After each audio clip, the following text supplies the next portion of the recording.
This is my handy dandy notebook. I'm just going to walk through it, open it up, and here are my vocabulary words that I chose to do for my pictures. And then these are my pictures.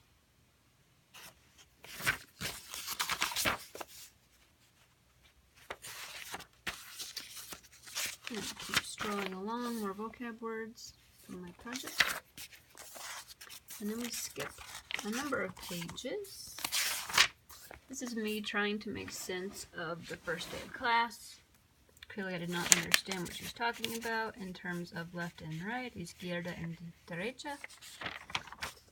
Vocab, again, trying to understand what we were trying to do the first night. And then I have my table of contents. And it's kind of an organized mess, but it is there, 1 through 40. And I'm going to walk you through our vocab and ser and a star. And accents on the computer. I didn't know that you could even do that. I was kind of excited about that. Notice that I've tabbed that. I spent a lot of time on that page.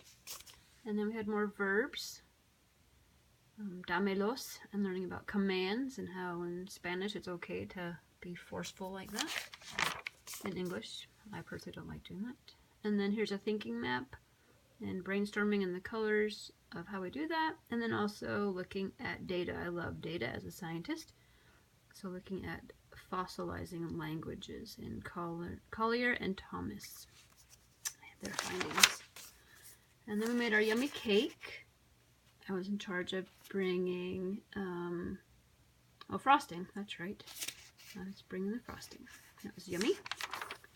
And then I was trying to figure out what we needed to put in our book. So several pages, I just kind of put in here headings from the syllabus.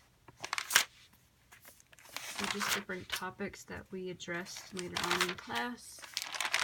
And then this is my aha.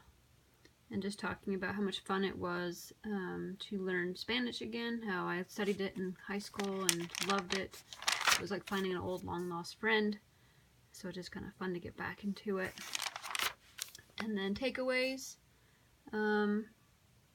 learning that it takes a lot of courage and to be compassionate with learning a new language. It just takes time and bravery. And then a fun thing was teaching the class head, shoulders, knees, and toes in Spanish. And I practiced with my students at school. I thought we had to have it memorized, so I memorized it and studied it and made my classes do it with me. And then we did our Spanish, how to set the table with Doreen and Tiara, and that was a lot of fun. And como se pone la mesa, how do you set the table? It was a lot of fun just kind of sitting around and talking afterwards. And then we learned about prepositions, anywhere a cat can go. And that was really funny. And that's what inspired the Booger book, which is further back here. But the book about the candy bar that Shannon had. And it looked like a booger. And so we talked about where do we put our fingers? And then in the end, is it on your tongue? No. Is it between your eyes? No. Then, it's stuck now. This is the booger book. Where's your finger and your nose? We had a little piece of granola bar. It looked like a booger. It was disgusting, but it was hilarious. So there's that. And then other fun things. We learned about math lessons in Spanish and how to round up and round down.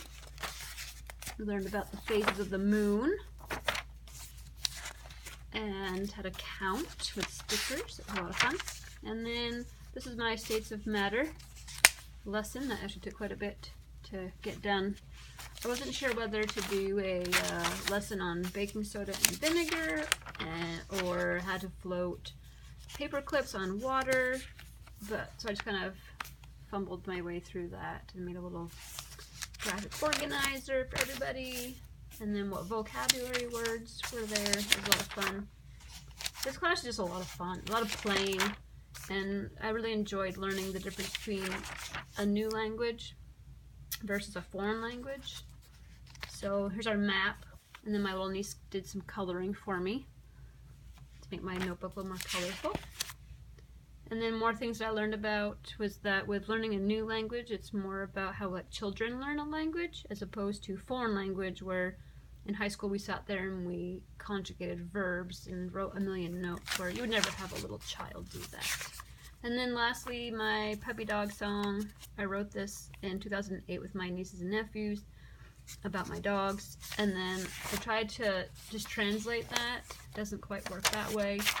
So I found a song that I could play on my piano fluently, and so then I just made the Spanish words fit into the song.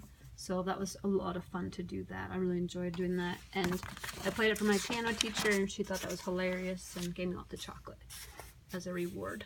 So I uploaded these to YouTube, so you can watch them for your own viewing pleasure. But that's what I learned in this class, and it's been a blast. Look forward to the next one. Thanks.